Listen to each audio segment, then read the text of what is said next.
I genuinely believe that in a democracy, that the government should look like the people that it governs. It should have lived experience like the people that it governs. It should have a basic understanding of the humanity of the people that it governs.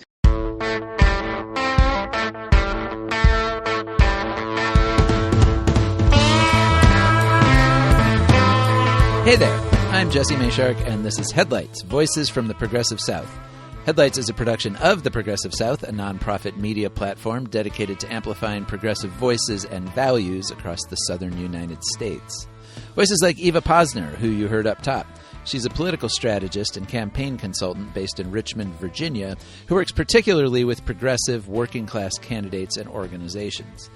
We had a good conversation about what it takes to be politically effective with limited resources in often challenging territory. That's coming up. And in our arts and culture segment later, we'll look at a museum show in Jacksonville, Florida that pays tribute to another exhibition 100 years ago, which was credited with introducing the South to modern art. But first, it's time for our news roundup. This week, a lot of the talk across the region and across the country has been about SNAP, the Supplemental Nutrition Assistance Program, better known as food stamps, which provides funds for groceries to 42 million low-income Americans. About a third of them, 14 million, are in the South. Residents of the 12 southern states receive about $2.5 billion a month in SNAP benefits. Those benefits are paid by the U.S. Department of Agriculture, and they are threatened by the ongoing federal government shutdown. As of the day we're recording this, November 1st, the status of those benefits is a little hard to determine. The Trump administration had warned that funding for the program would lapse today and would not return until the shutdown ends. But yesterday, October 31st, two different federal judges ordered the administration to use available federal reserves to keep the program running while the shutdown continues. It remains unclear how or whether the administration will comply and how long it might take to get benefits allocated to people's accounts. In any case, it's a good time for a look at SNAP in the South, a region that has politically often scorned welfare programs, even as significant percentages of our residents rely on them. The first federal food stamp program originated in the later years of the Great Depression and ran from 1939 to 1943. The idea of providing regular food subsidies was resurrected in the 1960s. After a pilot program under President John F. Kennedy, Congress passed the Food Stamp Act in 1964, creating the framework for the national program that has run ever since. It's been through numerous reforms, expansions, and contractions in the intervening decades, but it's remained a pillar of the United States social safety net.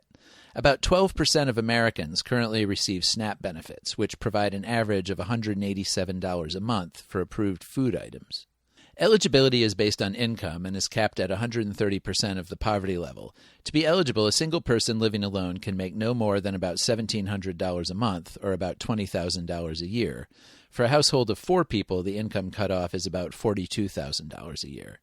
The program costs the federal government about $8 billion a month. There are SNAP recipients in all 50 states, of course, but states with higher poverty rates have more. And as we've talked about before here, southern states have some of the highest poverty rates in the country. The most SNAP-dependent state in the South, and the second highest in the country, is Louisiana, where 18.4% of the population receives the benefits, according to federal data. That's nearly 1 out of 5 people. Alabama comes in at 14.6%, 1 in 7 people, and Mississippi at 13.1%. The southern states with the smallest per capita SNAP participation are Virginia at 9.4%, Tennessee at 9.8%, and Texas at 10.2%. In other words, there is no southern state where fewer than about 1 in 10 people receive food stamps. As of yesterday, 24 states had announced plans to provide food aid if SNAP benefits lapse. Some are creating their own direct payment systems to existing SNAP recipients, while others are directing aid and resources to food banks and other nonprofits. Those do not include most of the southern states. Only 2 have announced plans to actually cover lapsed benefits. Interestingly, they're at opposite ends of the spectrum in terms of participation in the program. Louisiana, which, as we said, has the highest SNAP rate in the region, stepped forward late last week to promise to cover the shortfall for at least the month of November for most participants. Louisiana Governor Jeff Landry, a conservative Republican, said the state would come up with $147 million to cover food benefits for about 800,000 SNAP recipients. Those include people who are elderly or disabled and families with children. He said another 53,000 recipients whom he characterized as able-bodied would not qualify for the state aid and would need to rely on food banks and other charities. Meanwhile, in Virginia, where the SNAP participation rate is about half of Louisiana's, another Republican governor, Glenn Youngkin, announced his state would also free up funds to cover food benefits at least through November. Everyone who received SNAP benefits last month would be eligible. Of course, both Youngkin and Landry went out of their way to blame the budget standoff entirely on Senate Democrats, who are seeking to restore funding for health insurance for lower-income Americans. Here's a clip from Youngkin's press conference last week about the Virginia initiative. I want to reiterate, this is not easy. We are creating a parallel food assistance program or system that, in fact, is going to step in where the federal government is not able to because the Democrats are keeping it shut. But even the chance to bash Democrats hasn't been enough to sway other conservative Southern lawmakers. In Tennessee, Governor Bill Lee has ignored requests from Democrats and even some Republicans in the legislature to tap the state's $2.2 billion rainy day fund to provide food aid to its 711,000 SNAP recipients. A few other southern states are directing more state money to food banks, $10 million in North Carolina, $500,000 in Arkansas. Those are less, a lot less, than those states residents typically receive in SNAP funds, which are about $40 million a month for Arkansas and $240 million a month for North Carolina.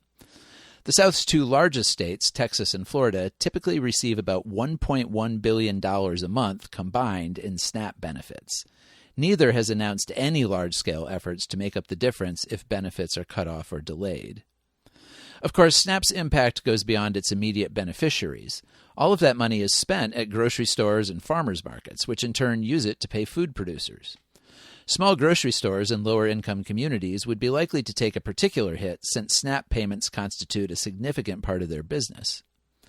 Even if and when the budget crisis is resolved and the government reopens, the threat to SNAP is a good time to remember that the program has already seen new restrictions this year as part of the Trump administration's big budget bill.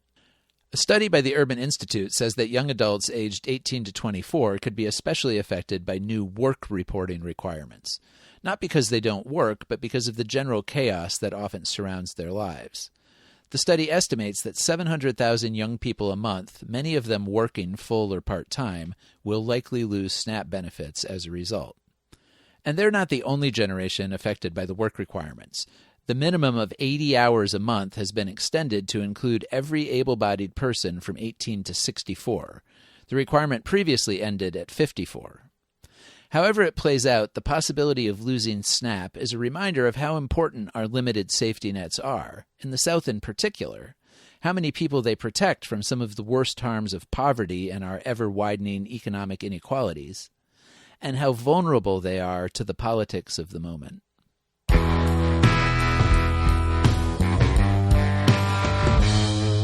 Okay, now we're to my interview with Eva Posner.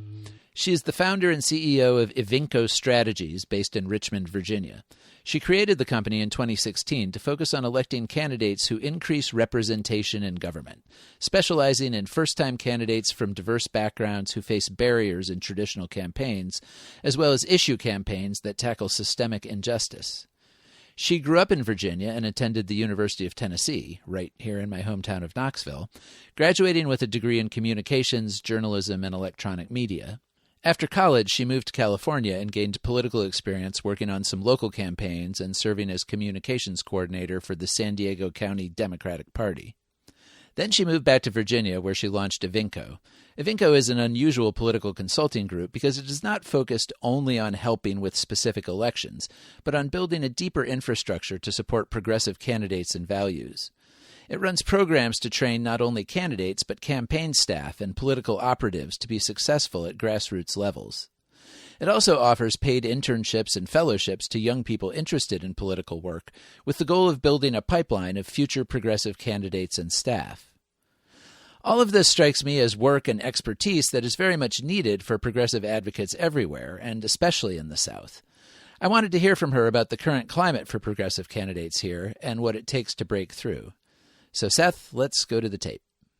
All right, and I'm very happy that Eva Posner is joining us. Thank you so much. Thank you so much for having me. I really appreciate it.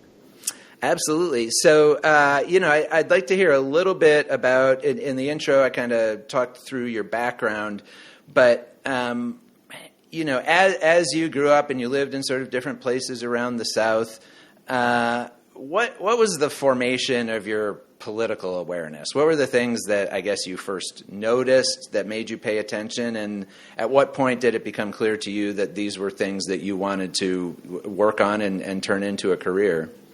Yeah. So primarily, I think it started with LGBTQ rights because I have a fair amount of LGBTQ family members. So my uncle, my sister, my stepsister, a bunch. And then my best friends growing up in Virginia, they came out when we were in high school, and their mother kicked them out of their house. And there was a lot of bullying and hate crimes and awful, and like parents turning their back on their kids and all these things. And I just couldn't for the life of me understand why these people that I loved so much were suffering for something that didn't hurt anybody, right? Like it was outside of their control. It didn't hurt anyone. And it was just fundamental to who they were. And I loved them so much. And, they're just being, otherized for it at different levels and different periods of their life. And I couldn't understand why that was happening. I think there was also, if I'm really honest, there was kind of an awakening when I moved to Knoxville, with how racist the South is, Knoxville specifically. So I guess when I was really young in Louisiana, I was just too young to understand what was going on. There was probably a fair amount of segregation, but I was just too young to really see it. When I got to Virginia, we lived in a military town. And so there wasn't a lot, even though it was very rural, there wasn't a lot of overt racism, primarily because as long as you were there to serve the flag, everything was about the Navy base, then you were cool. And so for a rural area, we had a fair amount of diversity. We had, Muslims, and we had immigrants, and we had people from, other countries and backgrounds that a lot of rural areas don't get exposure to. And I just came up with that as my norm. And then I got to Knoxville old enough to understand it and to watch everybody just self-segregate and divide. And I saw some pretty, awful things. And, I was floored when there was the KKK parade downtown and all the others. And I was just like, what the hell is going on here? And, something I don't admit very often publicly, but I had been a Republican up until my freshman year of college. And that was, I voted for John McCain. And I was convinced by my parents that we were at war and the veteran knew what he was doing and all the things and whatever. And to an extent, there was some representation piece to it too, because, as a woman who's interested in politics, seeing Sarah Palin initially, until she talked too much, was really exciting. And then when Barack Obama won, I was relieved. I was so relieved, and I realized that probably meant that I didn't believe in my vote, and that I needed to take a hard look at my, the way I identified myself politically, and I re-registered as a Democrat the next day. Interesting. So then after college, obviously you had some experience working in politics, working on some local campaigns and with a local Democratic Party, and then you took this step of creating your own thing. And I guess what led you to that at a relatively early point in your career to decide, no, I don't want to kind of work up within these existing structures. I kind of want to go do my own thing. What were the needs you saw that you thought you could address most easily by doing that? That's a great question. So there was a couple of factors. The first really being that I am not somebody who likes to do what they're told. It's just a personality thing for me. And I got really tired of working for people that I didn't believe in because my boss said so.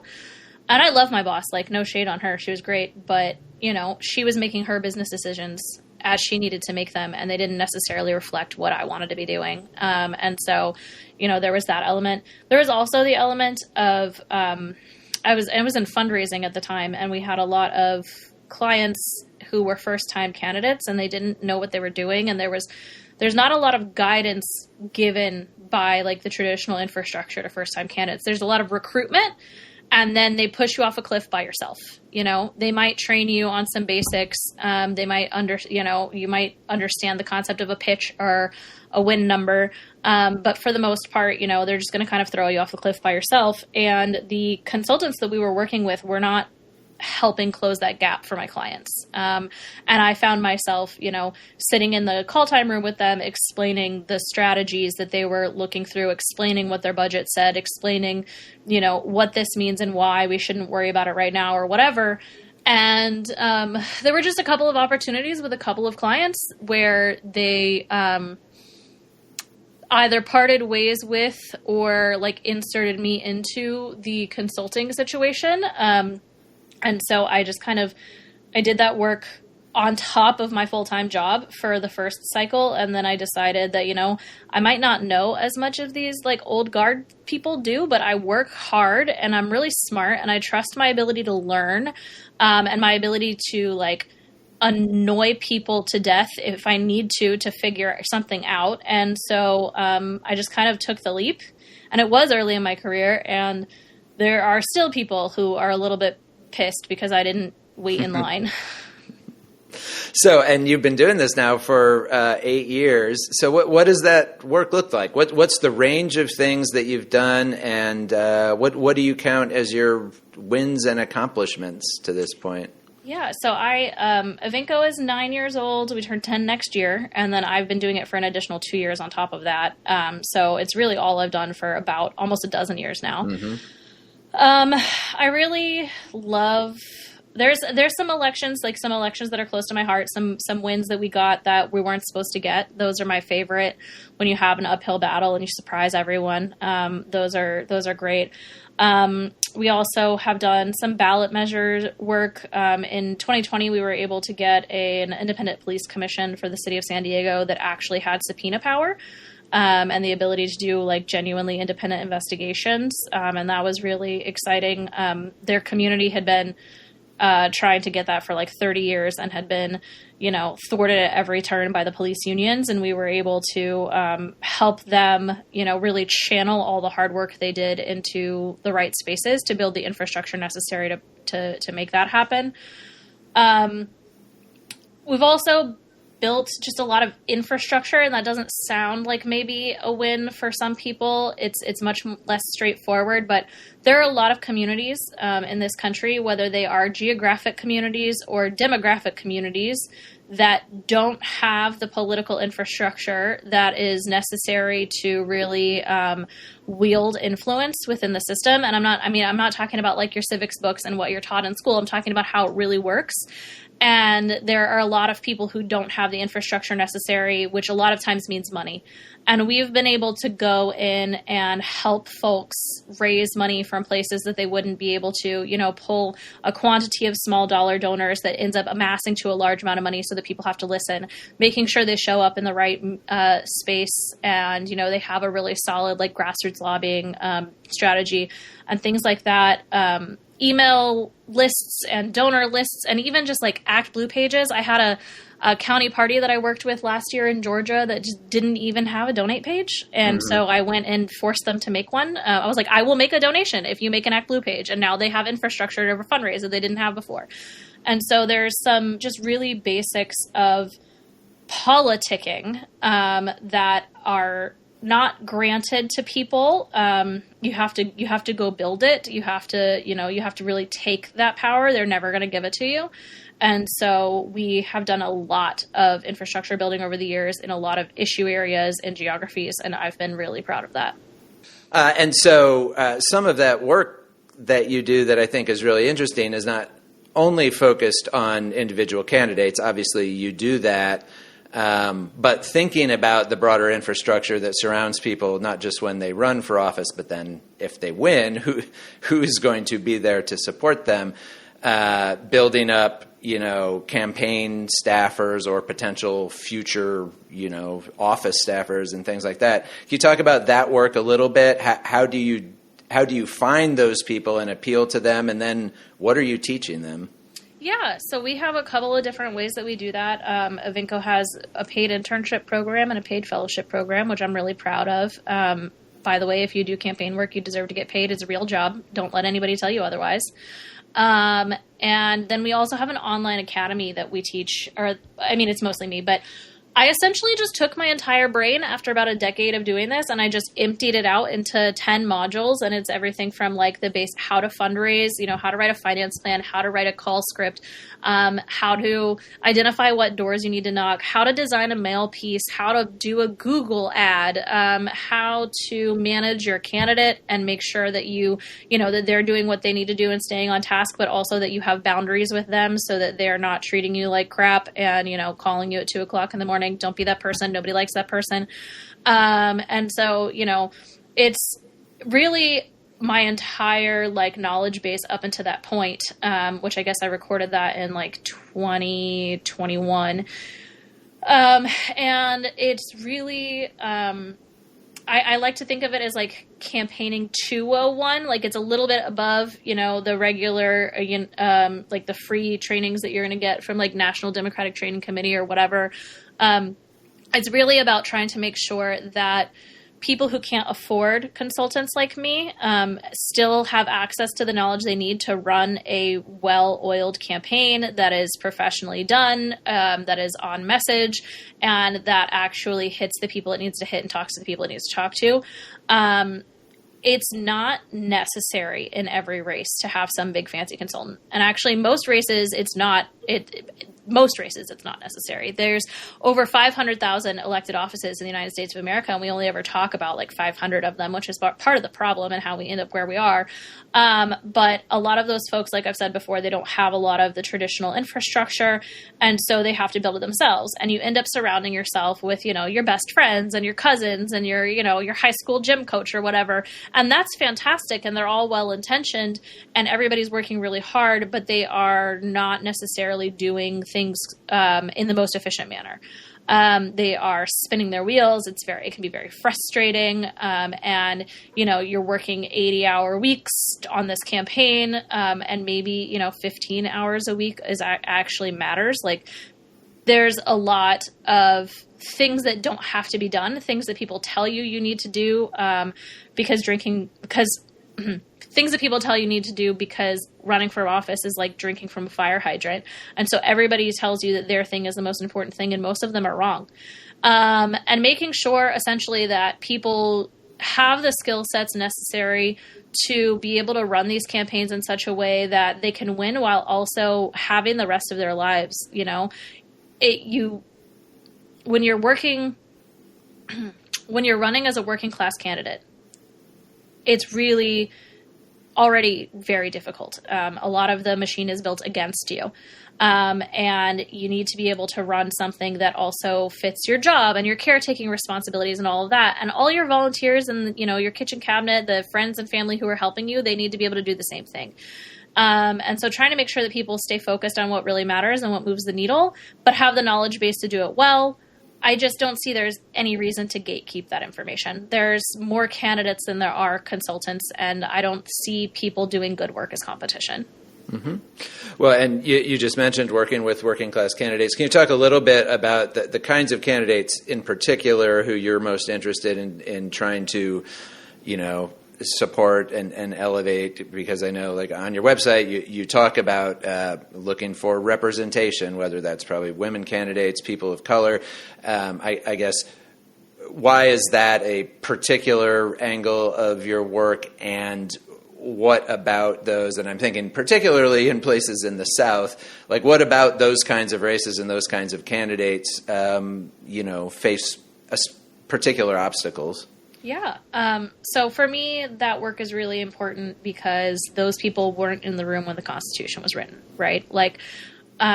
People like me were not invited to the table until 100 years later or however long. And the further away you get from, the archetype that is George Washington, the less representation you have had. And I genuinely believe that in a democracy, that the government should look like the people that it governs. It should have lived experience like the people that it governs. It should have a basic understanding of the humanity of the people that it governs. If we lived in a system where people's biases didn't get codified into law, maybe it wouldn't matter so much, but you can't, and there's no one who can look at you with a straight face and say that it does not impact your economic opportunity or your civil rights to be a certain demographic or a certain type of person, because all of these things are codified. So that really, really matters to me. We have historically, over half of our candidates have been women. That I'm really proud of that. We've had about a quarter of them be LGBTQ. We've had just over 40% of them be people of color. And I think it's a space where, if I'm really honest, the straightforward races don't appeal to me. There are, on occasion, the working class white guy who I can get behind, and that's fine. There are lots of ways to have representation, including economic, and I think that really matters. But for the most part, donors like to give to people who look like their grandson. And if you look like a rich guy's grandson, then you probably don't actually need me and all of my infrastructure. You can probably do this without me. And I have limited capacity. And so I try to put it behind, the people who really need the work. Most of the obstacles that I see are monetary. The fundraising is very difficult for, like I said, people who don't look like some guy's grandson. It's even more difficult if there's not historically infrastructure to build off of it. So, you don't have a lot of donor data to work with, or, your county party is not super active or whatever. There's also a lot of viability challenges, and the fact that viability in campaigning is defined by old straight white guys for old straight white guys. And so, the traditional definitions of viability are things that are harder for people of other demographics to hit. And then they get stuck in this chicken and egg situation where we want to support you, but we don't know if you're viable. Well, if you gave me money, then it would, then I would be more viable. Well, we can't give you money because we don't know if you're viable. And it's very just back and forth. It can be very frustrating. So figuring out ways to go outside of that cycle in order to gain, viability in measures that are less traditional. So things that community outreach and things I've had some really horizontal campaigns that are run primarily by community, and they kind of dark horse their way in there. Nobody knows that they're there. Nobody takes them seriously, but on election day, they're able to pull it out because while their opponent was calling donors, they were talking to the voters in the district. Or while their opponent was, spending a billion years in the, party infrastructure to try to earn an endorsement and impress elected officials, they were out talking to voters and really connecting with people. And so trying to redefine what it means to be viable and also be able to run campaigns that are so efficient and well targeted that even if somebody doesn't see you coming, it's possible for you to win. And then not only that, but if you don't win, because 90% of first time candidates lose, making sure that you come out of it with a solid donor database, solid name ID, solid, relationships within the Democratic Party, the labor community, the, larger progressive movement, so that you can then, if you decide to stay involved, turn that into either another run, or you can support future candidates, or you can organize to keep them from putting a toxic waste dump in your backyard, whatever it is that you want to do, that infrastructure helps you do it. How do you, when you're working one-on-one with a candidate and you're thinking about issues, policy platforms, you're working with somebody who, it maybe is committed to sort of broadly progressive values, maybe running in an area where those haven't always been top of the agenda. How do you, because I think this is something that we hear a lot of talk about how the Democratic Party broadly is struggling with this. How do you talk to people about framing their issues, framing their narratives so that they don't just get, sort of written off as radical leftist, et cetera, et cetera? Yeah, so I think I am in the minority of the folks in the Democratic Party. I don't believe that there's a messaging problem. I believe that there's a messenger problem. Uh-huh. I believe that the problem is the fact that we run our campaigns from some smoke-filled room in K Street full of old dudes who've been running campaigns for 40 years, and they sit there in their cigar smoke room and they say, okay, we care about this. And then they come in 6 weeks before an election every 4 years, and they broadcast billions of dollars screaming at people about what they think they should care about instead of listening to about what people actually care about.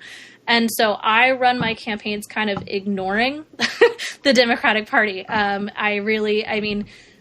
is not to say we don't go for the endorsements. That is not to say that the Democratic Party is not an important part of the infrastructure that we try to take advantage of. That is to say that the Democratic Party does not tell my candidates what to do.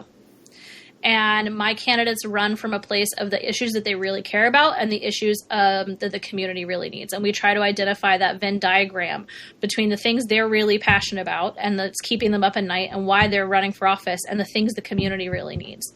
And a lot of times, it's impossible to have a one-size-fits-all message. You can't talk about healthcare access the same way in a community that you have to drive 3 hours to the hospital as you can in the same way with a community that has a state-of-the-art, university medical center like Knoxville. They're different issues. And so, and there are different ways of framing the issue. And so you have to really be willing to, flip the script on the messaging and really listen. And that's really what I try to do. I do not try to have anybody run away from their values. I want them to have, I have certain values. I vet my candidates very hard to make sure that I am electing people that, match up with my values 85% of the time. That said, progressive looks very different in California than it does in Tennessee or in Virginia. And you have to be willing, if you're going to do this professionally, if you're going to be involved at any kind of large scale, you have to be willing to live with that spectrum and understand that somebody doesn't have to agree with you 90% of the time to vote with you correctly.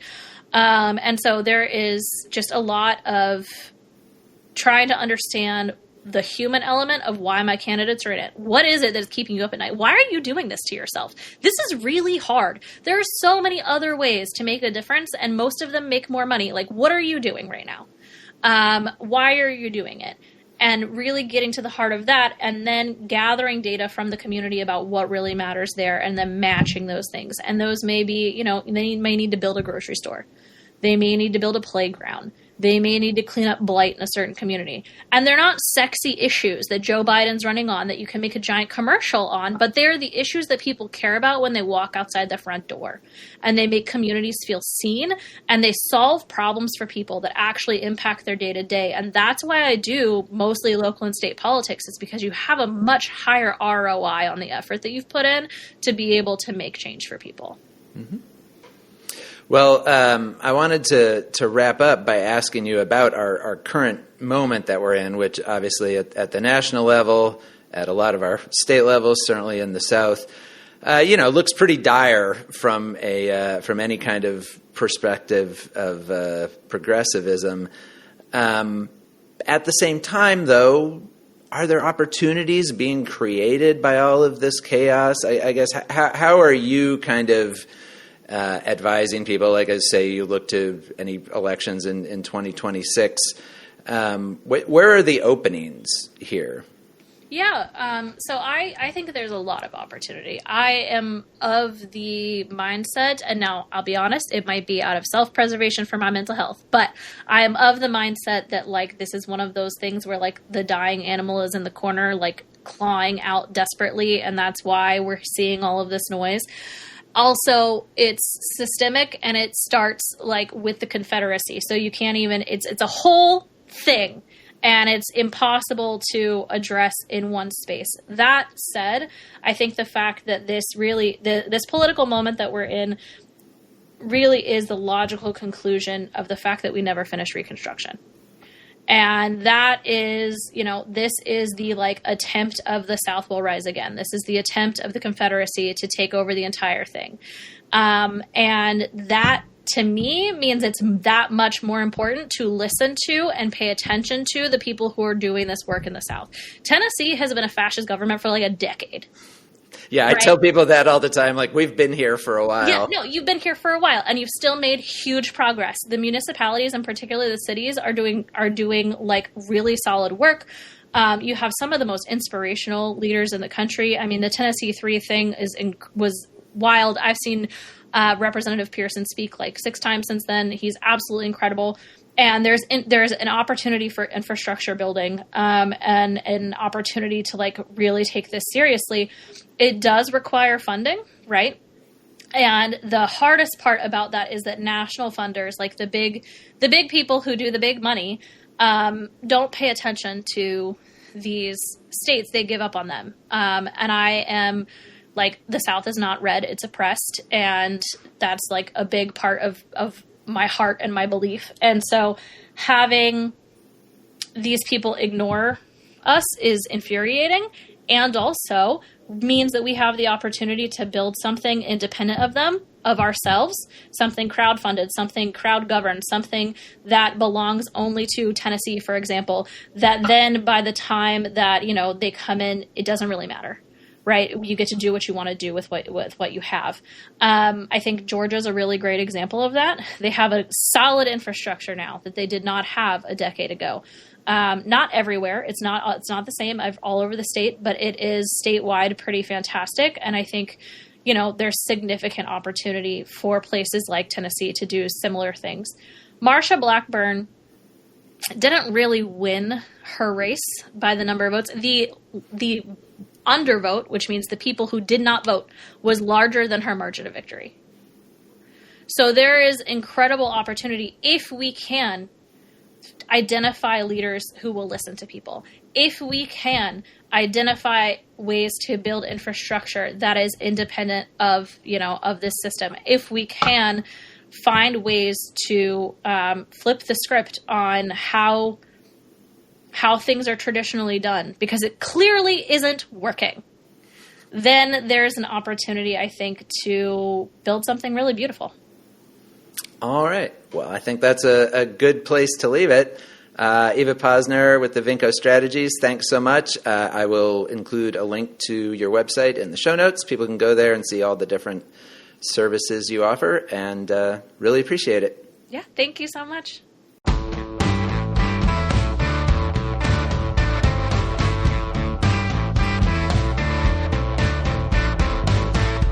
In 1924, a group of 4 affluent women in Jacksonville, Florida, decided to stage something that neither the city nor the South as a whole had ever seen: an exhibition of what was called modern art. The modern art movement had begun in Europe in the latter decades of the 1800s with the emergence of Impressionism and the assorted movements that followed it. A famous 1913 exhibition at the Armory in New York City called the International Exhibition of Modern Art had a galvanizing effect on American artists and art patrons. Jacksonville was far removed, both geographically and culturally, from such influences, but the Jacksonville Women's Club wanted to change that. The civic group, formed by women prominent in the society of Florida's largest city, wanted to raise Jacksonville's awareness and understanding of art. Led by a dynamo named Mary Del Hoyt, they formed the Jacksonville Fine Arts Society, and in 1924 they decided to hold their own Southern Showcase, a large and ambitious art show called the Jacksonville Women's Club Exhibition. It was the first major modern art exhibition in the South. It included nearly 200 works by more than 80 modernists, people like George Alt, John Dos Passos, Thomas Hart Benton, Pablo Picasso, Diego Rivera, Catherine Schmidt, and more. Crucially, 1/3 of the artists included were women, unusual even for a modernist exhibition of the day, and driven partly by the fact that the women who organized the show were also artists themselves. The show drew sizable crowds, although mostly women, which limited their purchasing power. In fact, only one piece actually sold. But it had a lasting impact. The Jacksonville Fine Arts Society evolved into the city's first art museum, now known as Jacksonville Museum of Contemporary Art. MoCA is operated as a cultural institution by the University of North Florida. And this year, the museum is paying tribute to its own roots with an exhibition called The Armory South, the 1924 Jacksonville Women's Club Exhibition Rediscovered. It includes some of the pieces and artists represented in that original exhibition, along with the history of the show and the until recently mostly forgotten women's club that organized it. The exhibition opened in April and continues through November 23rd, so you still have a few weeks to catch it if you're in or near Jacksonville.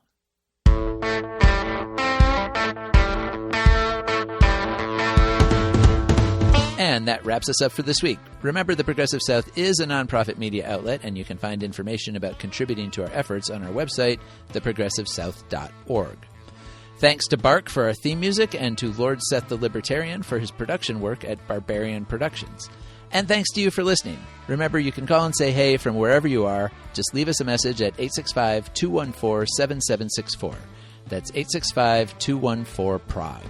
Tell us your first name, where you're calling from, and take up to a minute to let us know what's going on where you are. You can also write me at jmayshark@theprogressivesouth.org. We'll talk to you later.